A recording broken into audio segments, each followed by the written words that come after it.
All right. Hello. We are back. Welcome back to the Found in Translation Book Club for April slash also our Linguathon group book, which was the Iraqi Nights by Dunya Mikhail. Poetry collection. I really appreciated that it was nice and short. That was just what I needed. And also fun because it was like such a good excuse to read poetry and discuss poetry as a group and as a book club. I'm so excited. I feel like I don't even, I have no idea what to expect or what either of you thought about it. I feel like we've been so good about not sharing our thoughts, so you get all of the live reactions. Do we want to start with um, overall impressions and whatever you rated it? Sure. So I rated it 4.5. I really, really liked it. Like you said, I definitely liked that it was shorter. It was a quick read, but I really liked a lot of the poems. I took notes this month. All right. Me too. Yes, we're on it. We're on it. So I have like a bunch of my favorite poems to talk about.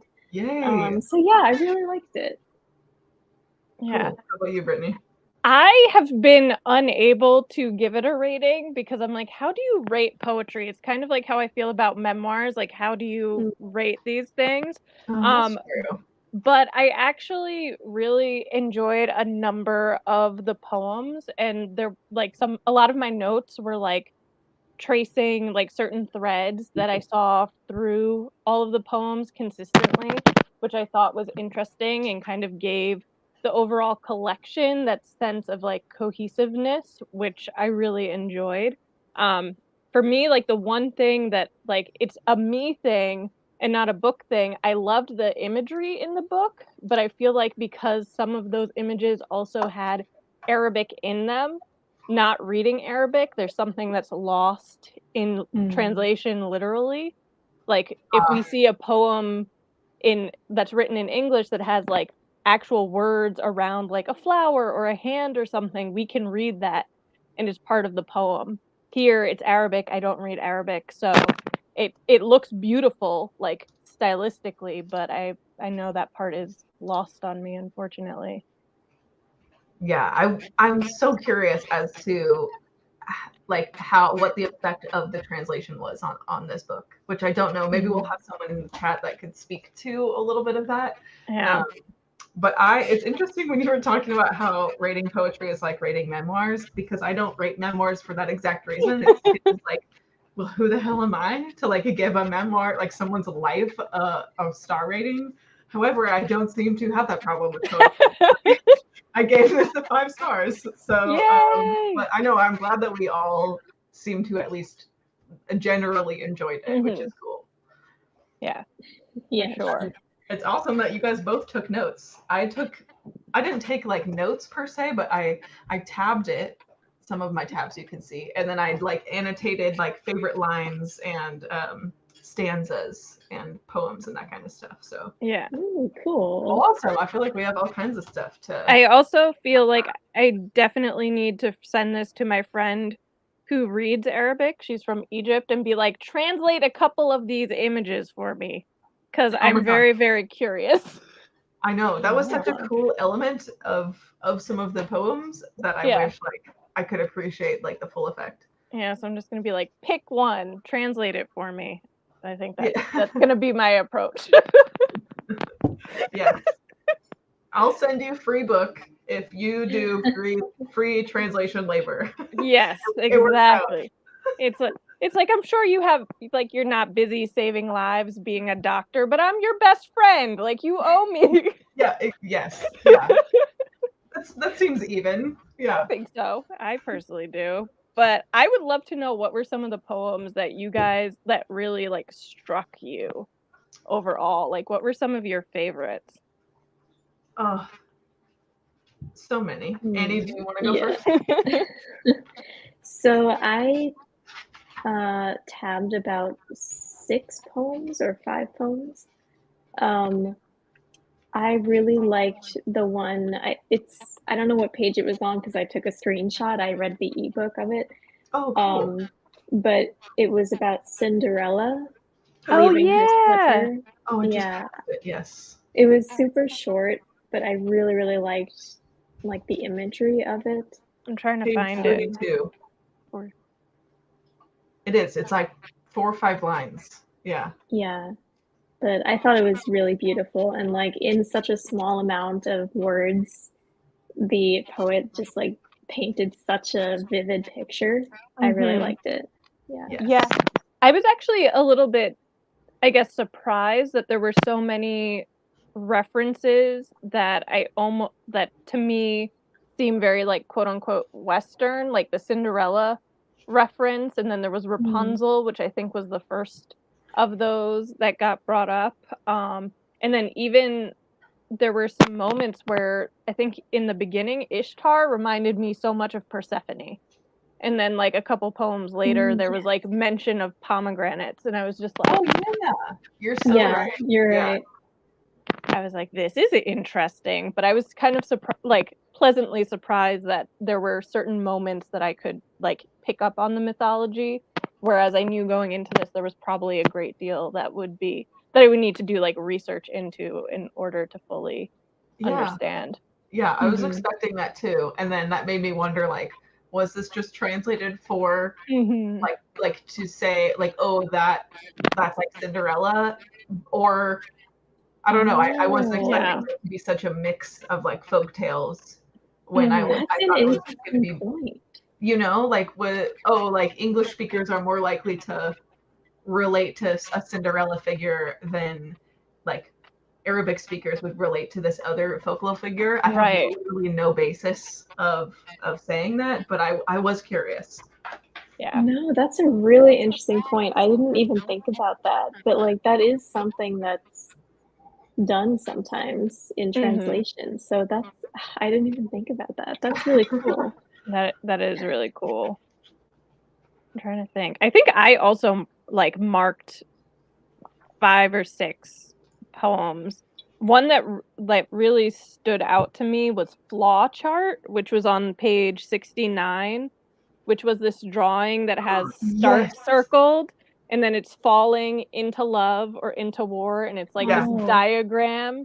Mm. I was just like this. I wrote wow. Yeah, I was just like, let's circle Flaw Chart. I don't dog ear books. I dog eared it, put a star. I was like, this was great. Yeah. I love the actual like representation of it and it was so effective to me. And then the only part I was just like, how I was like 1 + 1 = 1 and 1 - 1 = 1. I'm not a math person, but this math does not add up. Okay. This is so interesting because I read it as I, as Oh. like I plus I equals I, as opposed to I Oh. minus I, which could just be my brain being like, this is a weird font. Those probably aren't numbers. Or, I mean, we're doing the poetry thing where it's like, oh, I interpreted that as. But yeah, I didn't even register those as being numbers. I mean, it could easily be an I too, but even then, I'm just like, that doesn't make sense either. I know. I really No. do on that one more. Yeah. But that is a good Poetic point. license. Yes. So that was one that definitely stuck out to me because I do think that was one of those that like the artwork there I understood and it was just super effective to me. Yes, that was one of my favorites too. I think maybe my number one favorite. I really liked the long ones. Like she had some really short ones and some really long ones. Mm-hmm. And I think maybe my top favorite of the long ones was A Second Life. Oh, I marked that one too. Oh, me too. Yeah. Where that was like I read it and it's like that one's gonna stick with me. Like how Yeah, yeah. Second Life to appreciate and take a rest and like learn from and put all the lessons to use from the first life. I'm like, Yeah. every That was single so line, beautiful. I underlined so much from that and one. that's on page 43. Yeah. That one to me, like, it was so profound. Yeah. Like, each stanza was just like so true. Like, it Yeah. got all philosophical on us, and I was like, I respect that. I approve. But yeah, though that was great. I liked we learn a new language but need a second life to practice it. Yeah. Yeah, that's such a great line. That was great. My other favorite of the really long ones was the old olive tree, which is a few pages That was later. towards Page 51. It's like kind of right in the middle. And my favorite stanza that I like underlined the whole stanza and exclamation marked it is towards the end of the poem, and it says, "And because the plot was hard to follow, it bored the readers. They fell asleep and saw us as nightmares, and that was the end of it." And I was like, oh my God, mic drop moment. Like, oh, the reader got bored. They stopped reading the news article. They stopped caring. They moved on, and they didn't understand. Yeah, that was so powerful. Yeah.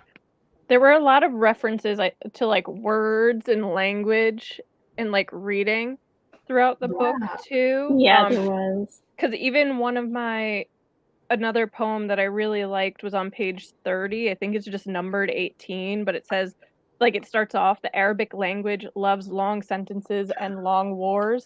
Yes. I love that one. I was just like, that is beautiful. That very short poem with the little drawing underneath it, but that line stood out to me quite a bit. So good. So good. I marked one, again, I'm not sure what page it's on, but it's called At the Museum. Oh yeah, I remember that. That's a good one. Hold on. Yeah. I think it's so short. I keep flipping back and forth. We have a table of contents. Oh, okay. It's 41. Okay. That's why we pay you the big bucks, Brittany. I was like, it actually just occurred to me because I was like, I know I saw an index. Was it this book? It was. Oh yeah, the one that starts with the Sumerian goddess. Yeah. I'm not really sure what it means. Like, it's obviously a metaphor for something, but I just really love it. I just love the fact that, like, every time she goes to visit the museum, the statue is moved. Like, I just think that's really cool. And I wish I was smart enough to know what it means, but I'm not. Yeah. That's how I felt too. Like, clearly something was going on. It had such a specific structure. Like, every stanza was the same structure, but like different. And I probably read it like 3 or 4 times to be like, okay, this time I'm going to understand. There is no real understanding of any poetry ever. Like, you're always left a little bit confused. That's the kind of the beauty of it, which is probably why I don't usually get along with it, because I'm like, I want to understand, and I don't. But but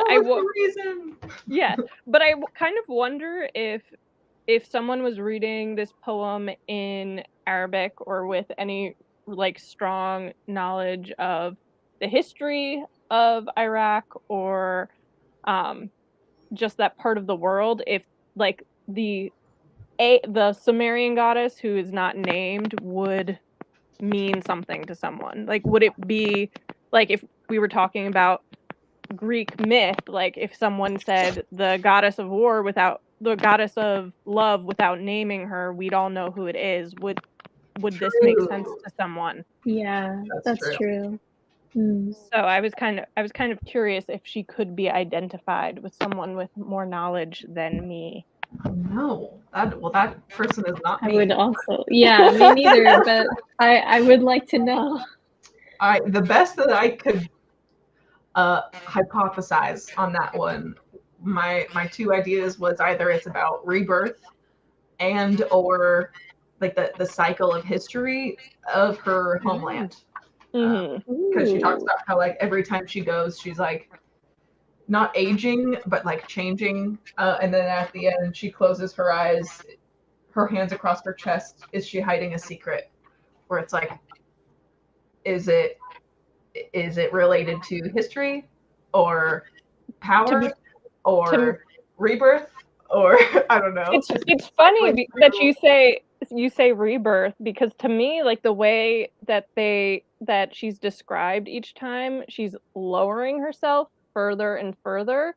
So I almost saw it as a passage of time and death, not Oh. rebirth, because she starts out reaching for the sky.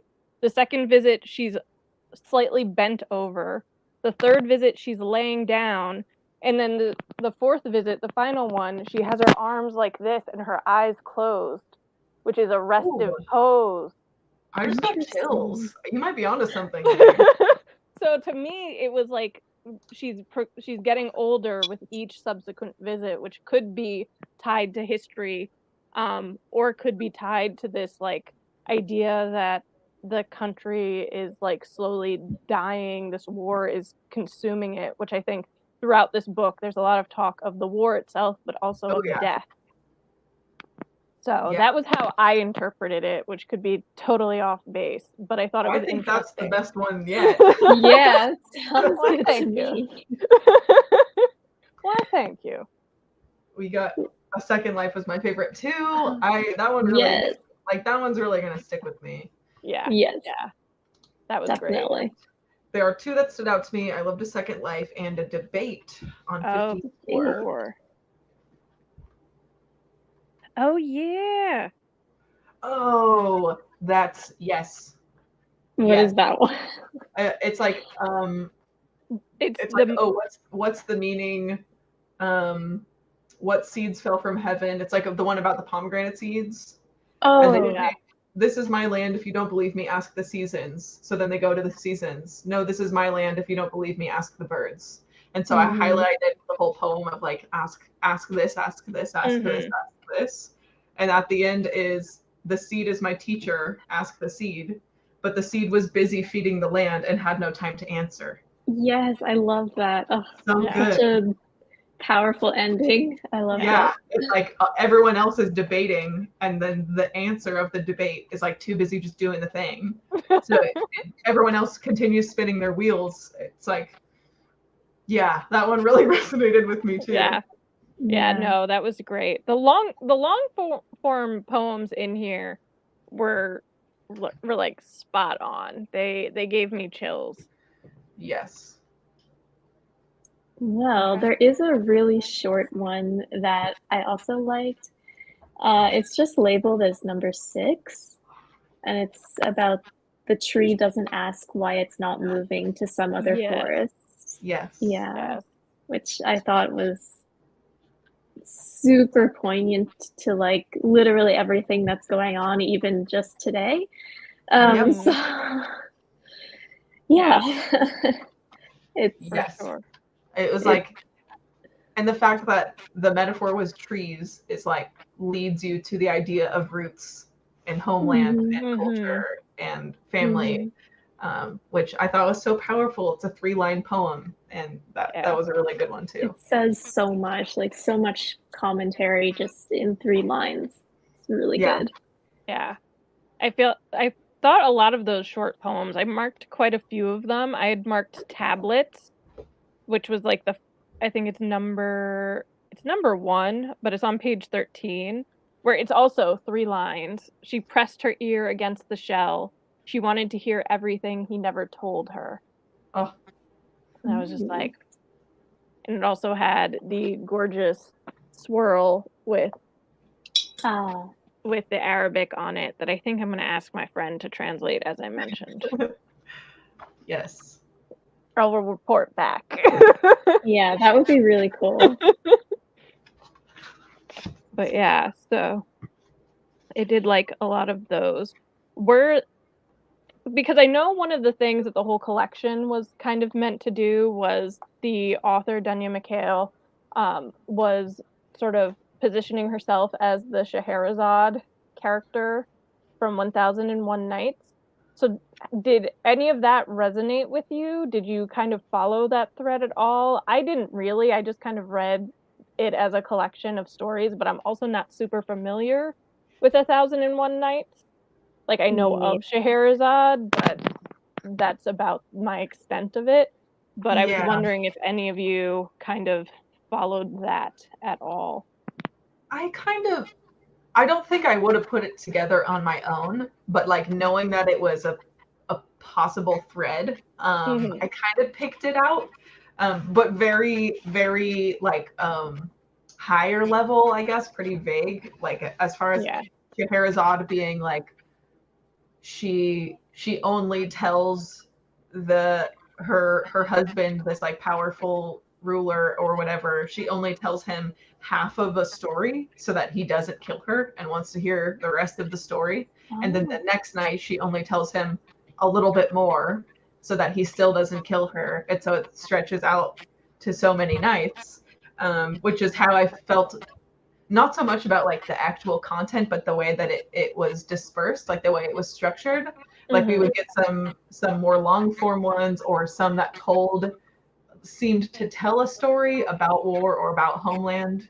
And then we would get a few about other things and like keep us reading, keep us flipping. Like they would be shorter ones. And then we'd get a longer one about like roots or homeland or the war. And then it like continued.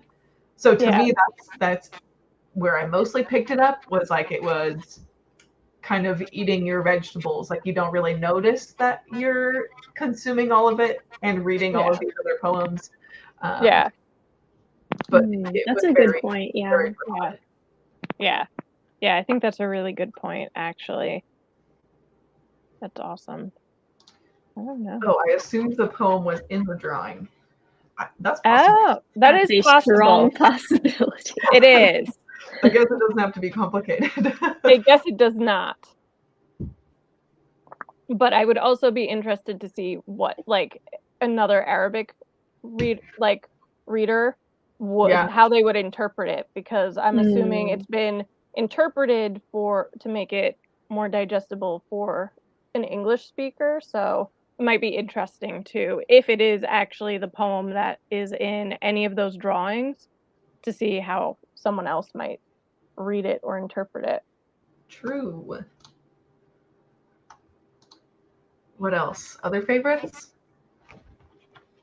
What else did I mark? I know, I tabbed so many things. Yeah. I think it's funny that we marked some of the same ones. Yeah. Yeah.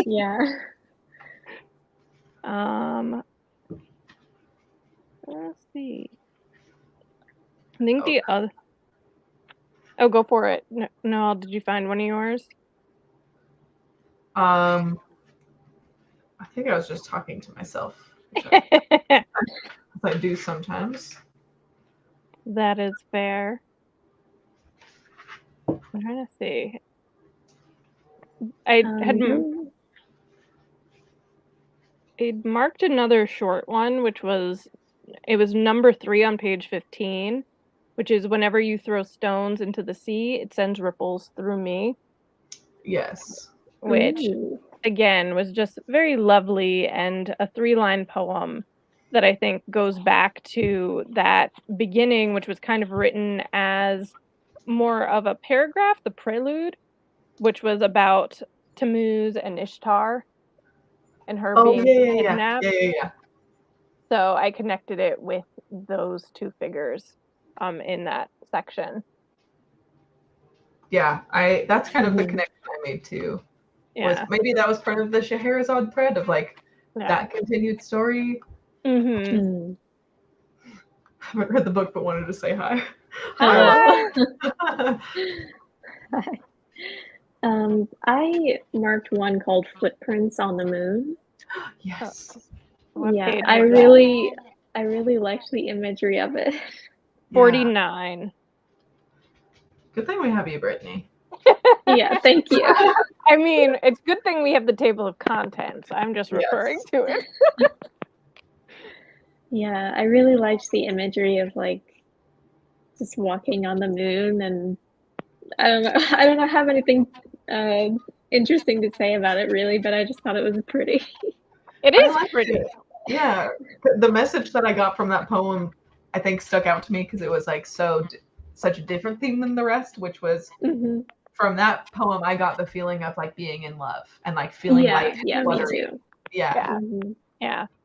No, I think too that was one of the poems that kind of I started following because there were all of these different like these like juxtapositions throughout it. So you have this like idea of walking on the moon, which is like a fairly modern thing. It happened in the mid 20th century. But then at the same time, you have poems that are like showing Sumerian tablets, which are ancient.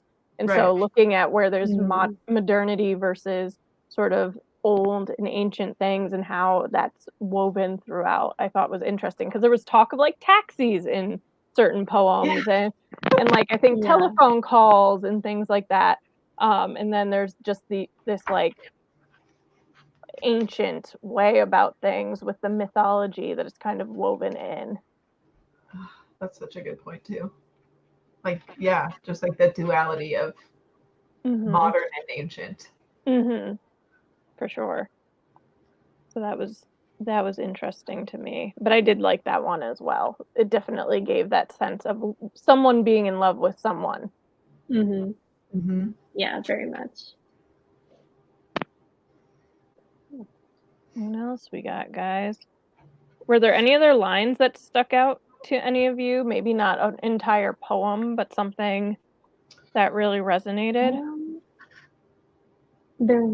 I have one more that I highlighted.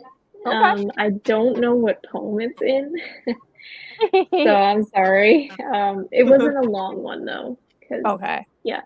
Because I only screenshotted like the last half of it. The line was, "Chickens in the village won't peck at human flesh on the grass."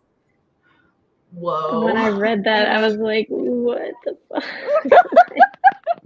Yeah, there were some darker moments throughout this. It wasn't all love. Yeah. Oh no, yeah, I think it was mostly dark. Yeah, it was mostly dark. Oh my god, which poem is that? I'm kind of scrolling through. It might have.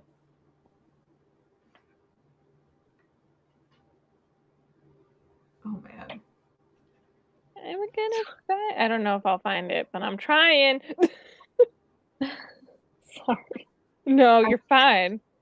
Came across one that the title of the poem is "Your Email," which is just funny because we were just talking about like the ancient tablets, and like there's also one about your email. Yes. And it's also, that one was interesting because it kind of picks up where that prelude leaves off, because it's talking about, that one at the beginning is talking about Ishtar going through the gates, I believe, and then this one is talking about her leaving through the gates. So there was all this question about whether they brought her down into the underworld through the 7 gates, and whether in the poems that she wrote suggest that maybe she wasn't killed at once, or maybe her captors, I think it was maybe her words basically distracted the captors from thinking about murder. So then in this email, all of a sudden you're talking about her leaving through those same gates. Which I would not have put that together. That is interesting. Really cool. Yeah. So there was that. I need to really look up more about Ishtar and Tammuz.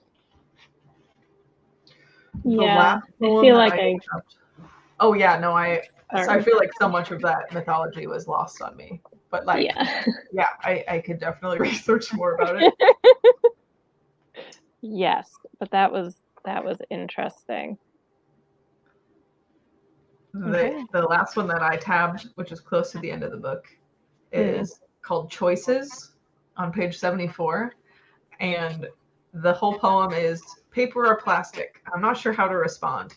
I wish I'd had such a choice in more pressing matters long ago, when I was in a country that cared less about our choices or what kinds of bags we used." It's like about privilege. And like ignorance is bliss, kind of. But you know, paper or plastic, like kind of like, really, who gives a fuck? Like, do you know what I deal with in my country? Is like the impression that I got from that film, which I like that a lot. Yeah, which it puts things into perspective when this entire poem is about war ravaging a country and the people there. Like, they have more pressing things to worry about, like staying alive. Right. So that is not a debate they're going to be having currently. Yeah, exactly. Which that was fun. That was a little tongue in cheek, and I appreciated it. Right. Yeah. I'm like trying to go through and see what other parts I had marked up. I mean, there were some seriously dark moments in it that Yeah, I there was was. just, I was like, I expected it, but also it's very different expecting something and then seeing it like outlined for you on a page. Right. I think one of the other moments that I thought was interesting, which kind of mirrored that, the at the museum poem, because of the way it moved. It's on page 6, and I think it's just titled 1, but it personifies war, and as the poem goes further and further, war ages. So it starts with Yeah. war growing up, and then ends with the war growing old. Oh, excuse me. Bless you. Oh gosh. Yeah, I'm glad that you brought that one up. That was like the first one where I was like, oh, this is good. Yeah. So I mean, it just followed that same kind of process of like a progression of time, a progression of age, or some state of being, that I thought was interesting. And just in general, personifying war is an interesting way to go about talking about it, and having war age, which I mean, war can age. Like wars can last for years and years and years. Yeah. And a lot of those feelings at the start of a war might not be there at the end of it. So that was interesting to me, and that's right at the beginning of the book. Yeah, that's such a good one. Is that literally? I guess it's not quite the first poem. No, almost. I think technically, I guess it's the second if you don't count the prelude. I don't know. But yeah, that was interesting.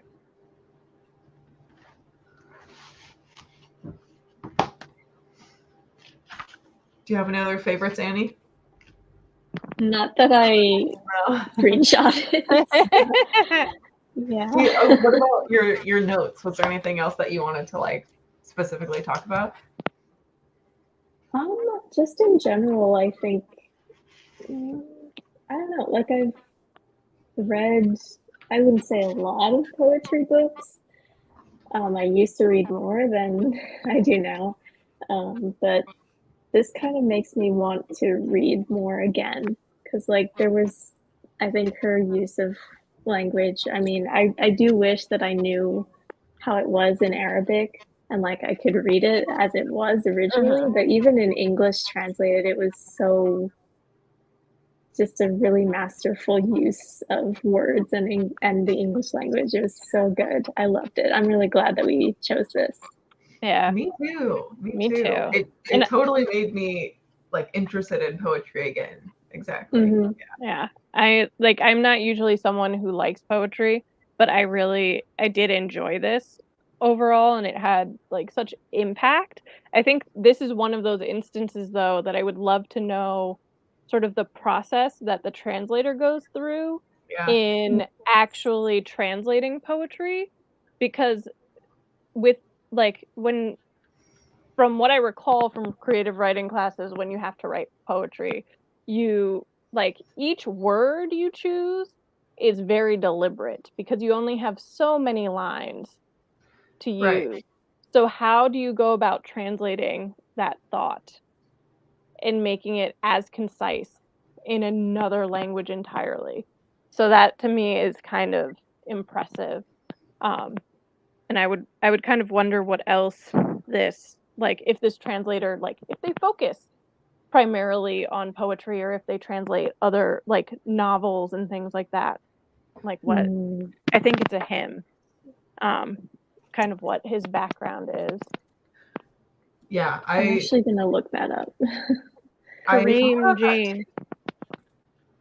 Because like the way that like I felt so profoundly about these poems being translated, where I feel like poetry is more intimate, and you're right that there is more, a lot of times, more intention or choice behind like the very specific words that are chosen. So I was very curious how translated poetry would go, but I'm like off to a great start. Like I was very pleasantly surprised.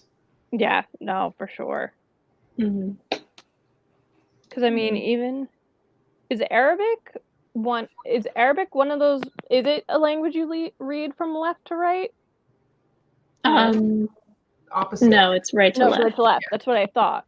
So okay, that's what I was thinking. I was like, maybe I'm missing something. But yeah, just I feel like this is probably, we haven't actually read that many books so far that have been from like a romance language background. So we've read a lot of things that are in an entirely different character system. Which that's true, actually, yeah. So that just occurred to me. I'm like, we're dealing with entirely different alphabets. Yeah, that's wild. That's really cool. Are you finding anything on the translator, Annie? I did look at the other things he translated. They seem to mostly be novels, actually. I think this is the only poetry he translated. So that's so interesting. I feel like sometimes they put information on the translator in the books, and this one did not. That is interesting. Occasionally. There's like a sentence about him on the back, but there's not like a bio like there is for the poet. Yeah. Oh, interesting. I'm glad that the royally, like reading this poetry book inspired more of us to pick up poetry, because that's definitely how I feel too. Yeah. Yeah, I think it's fun also talking about it. Yeah. Because it is one of those things where it's just like you can sit and kind of think up all of these different scenarios, but it's nice when someone like sees the way you're seeing and can kind of validate you, or someone who like poses a completely different interpretation, and it gets you both kind of just playing off one another. And there's something really nice about that in general, the openness to interpretation. Yeah, that was like a surprisingly fun one for like book club, even just like reading favorites, because I feel like you both helped me like figure out like other themes or other things it was talking about. Yeah, this was really fun. Yeah, no. Successful month. It was, and it was short, which I appreciate. I know, what a win. Win. This was a Noel pick, wasn't it? You brought this to our attention. Oh, I think so. I think we were researching like poetry options because we're like, poetry month, and this one might have been me. I don't remember, but I'll take the credit, sure. Yeah. That's too funny. Oh man, I'm trying to think. Did you guys have any other thoughts on anything from the book? I think I feel very satisfied with what we've talked about. I'm even interested to read Dunya Mikhail's other poetry. It's like how yes. Which me too. Which this lists, I think, 2 other works and then one that she edited. But I know this is a few years old. I know this is a few years old though, so there's always a chance she's published more. Yeah, this was written in 2013, so nearly a decade ago. Wow. Oh, wow. Gosh. That's weird. That is weird to think of 2013 as nearly a decade ago. I'm not okay with this at all. Yeah, that's neither. Wow. I refuse. Veto. Oh, man. Do we want to talk about next month briefly? Is that on Brittany's channel? My channel. It's on my channel. I have the books over here. Oh, wow. Oh my god, you are on it. Wow. The Bonefire, which I'm very excited about because I picked this up. Actually, Annie, it was funny because I saw your video where you were talking about going to the Strand And I picked this up in my Strand vlog over the summer. Oh, my gosh. awesome. And so I was So just like, funny. too funny. It was literally just staring at me on a table, and I'm like, you're too pretty. Do I have That's like so 15 funny. other books in my arms right now? Yes, but I don't care. So The Bone Fire by Yorgi Dragomon, which is translated from Hungarian. So we will be in Europe next month, which I'm excited about. Eastern Europe. Yeah. Something new. Something new. I know. How do you feel about reading more fantasy, Brittany? I am bracing myself, but I do think I can do fantasy sometimes. I don't read it widely, but I can do it sometimes. It's historical. It is historical.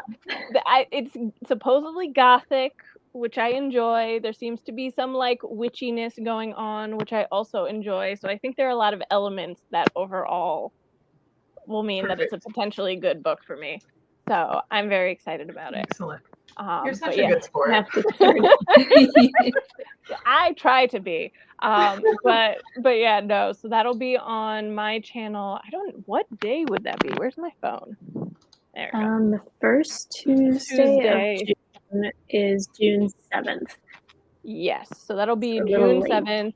Yeah. On my channel, 8:30 Eastern, 5:30 Pacific. For anyone located on the West Coast, like our lovely Noelle.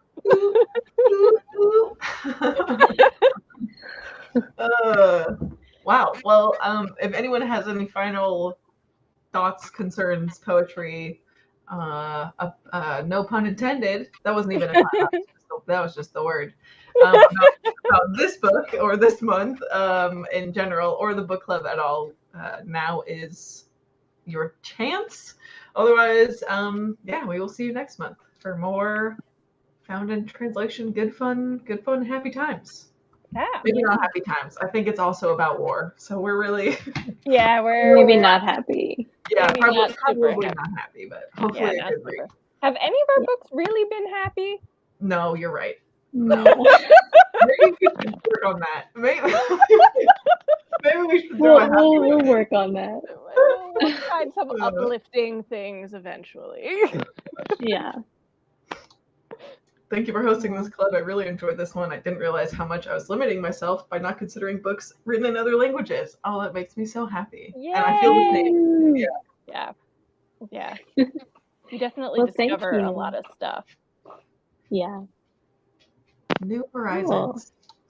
Awesome. Well, this is where I think we leave you folks. And we will catch you next month on Brittany's channel or in the Discord any day of the week.